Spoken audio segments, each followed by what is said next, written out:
संपत्ति को अपना रिवॉर्ड ना मान ले मसीह यीशु से। That we will never mistake our wealth, our possessions as our reward. Never हमारा take रिवॉर्ड them तो as उससे आएगा एक दिन। our reward will come from Him one day. वो कहता है देख मैं शीघ्र आने वाला हूँ और मेरा पुरस्कार मेरे पास है तुझे देने के लिए। He says, behold, I'm coming soon and my reward is with me to give to you. और जैसे अब आप बहुत सारी चीजें आगे देखोगे, मैं प्रोफेटिकली आपको कुछ चीजें बता रहा हूँ। And as you will see many things in the days to come, I'm telling you some of those prophetically. बहुत जल्दी आप देखोगे कैंसर की वैक्सीन्स आने लग जाएंगे। Very soon you will see cancer vaccines coming out. आमीन। Amen. बहुत जल्दी आप देखोगे कैंसर की वैक्सीन आ जाएगी। Very soon you will see cancer vaccines come. और बहुत जल्दी आप देखोगे कि कई सीक्रेट्स जो छुपे हुए थे वो ओपनली इंटरनेट में आ जाएंगे। And soon you'll see many secrets that were hidden will come out openly. Confusion का आत्मा पूरी दुनिया में काम करेगा। A spirit of confusion will work in the whole world. सो लोगों को पता नहीं रहेगा सच क्या है और झूठ क्या है, क्योंकि झूठ इतने परफेक्शन के साथ दिखाया जाएगा कि लोग समझ ही नहीं पाएंगे सच क्या है और झूठ क्या है। That people will not be able to differentiate between what is the truth and what is a lie, because the lie will be projected so perfectly. उस टाइम में जो मसीह लोग हैं, we have the sound mind. In that time, the believers, हमारे पास एक सही मन है या सही मन का आत्मा है। Amen.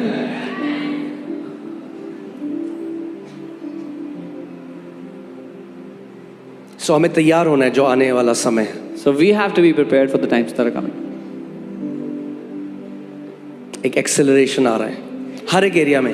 An acceleration is coming in every area. कई टेक्नोलॉजीज, मैं प्रोफेटिकली आपसे आज बात कर रहा हूँ, I'm talking कई prophetic. टेक्नोलॉजीज जो हिडन है अभी तक Many technologies which are hidden till वो now ओपन हो जाएंगे। will come out in the open.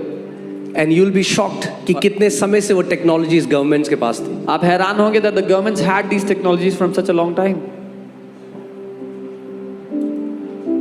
और कलीसिया के चमकने का समय हम एंटर कर चुके हैं। And we have entered into the time for the church of Jesus Christ to shine forward. 2025 एक नया साल नहीं है, एक नया एरा है। 2025 is not just a new year, it's a new era.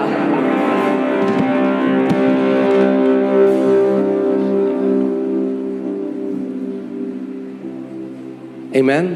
Amen. और इसीलिए मैं चाहता हूं कि हमारा पैसा उस जगह में हो जहां परमेश्वर पैसे को देखता है। कहां? नीचे। And which is why I want that our money in our eyes, money should be exactly where God sees it, and that's down. आप जानते हैं अय्यूब की पुस्तक में लिखा है जो खुदा के लोग हैं ना, जो उसके भय में चलते हैं, जो उससे प्यार करते हैं, जो उसके पीछे चलते हैं, पैसा धूल की तरह होगा उनके लिए। The book of Job says, those who fear the Lord, those who love Him, those who serve Him, for them money, wealth will be like dust under their feet. एक बार प्रभु ने मुझे कहा कि जिस चीज के बारे में तू 24 घंटे सोचता है उसी की तू वर्शिप करता है, उसी की तू आराधना करता है। One time the Lord told me, whatever you think about 24 hours is what you worship. क्या सोचते हैं आप 24 घंटे? What do you think about? अगर आप कलीसिया आते हैं, गाते हैं यहाँ पे जो गाने हैं, प्रभु तेरी स्तुति हो तू महान है, मगर जब यहाँ से बाहर गए, गाड़ी में बैठा, फिर से टेंशन आ गई, पैसा पैसा पैसा पैसा, पूरे दिन पैसा पैसा पैसा, तो आपका खुदा पैसा है। If you come here and you sing songs of worship to God and then you step out and you worry about money all the time, 24/7 you have money on your mind, your God is money. आप जानते हैं Israeli जिनको परमेश्वर ने मिस्र से निकाला, अगर आप बाइबल में पढ़ेंगे बहुत ही हैरान कर देने वाली बात है, उन्होंने जो बछड़ा बनाया और उसको बना के वो सेलिब्रेट करने लगे, गाने लगे। गाने में पता है कह रहे हैं यहोवा तू महान है। बछड़े को क्या बोल रहे हैं? यहोवा। मगर क्या वो बछड़ा यहोवा था? नहीं। The Israelites when they came out, they made a golden calf and they started to worship it, saying, calling it Jehovah, you are great. Was that calf Jehovah? No. कई मसीह आज जो पैसे की आराधना करते हैं उसको यीशु मसीह कहते हैं। There are many believers who worship money and call it Jesus. मैं इसीलिए आपको ये बात बता रहा हूँ कि जब परमेश्वर का उंडेलना शुरू होगा, आपको पता है जब वो उंडेलता है तो कैसे उंडेलता है? I am telling वो you, बिना उलाना किए हुए उदारता से देता है। Because when God will start pouring out, and when He does it without withholding, without holding back, and without limits. आमेन। कि ताकि जब वो उंडेलना आपके जीवन में हो, आप इस बात को समझ जाओ कि ये जो उंडेल रहा है परमेश्वर मेरे जीवन में, इसके पीछे एक उद्देश्य है। So that when that pouring out starts to happen in your life, you will understand that there is a purpose behind this outpouring in my life. आमेन। अगर आप, उसका वचन कहता है मत्ती 6:33 में कि जो बाकी अन्य जाति हैं उनकी तरह तुम्हें नहीं होना है। 24 घंटे पैसे के बारे में सोचते हैं, जो 24 घंटे उनकी पूरा दिमाग उसमें क्या खाएंगे, हम क्या पहनेंगे, कहाँ रहेंगे, पूरी बातें पूरे दिन उनके दिमाग में यही चलता है। उसका कहता है मेरे लोग ऐसे नहीं होंगे। Matthew 6:33 tells us that we should not live like those who do not know Him, who do not know the Lord, that they worry about money all the time. What will they eat? What will they drink? Where will they live? All the time. 33 से पहले आप पढ़ सकते हैं पूरा। You can read before this.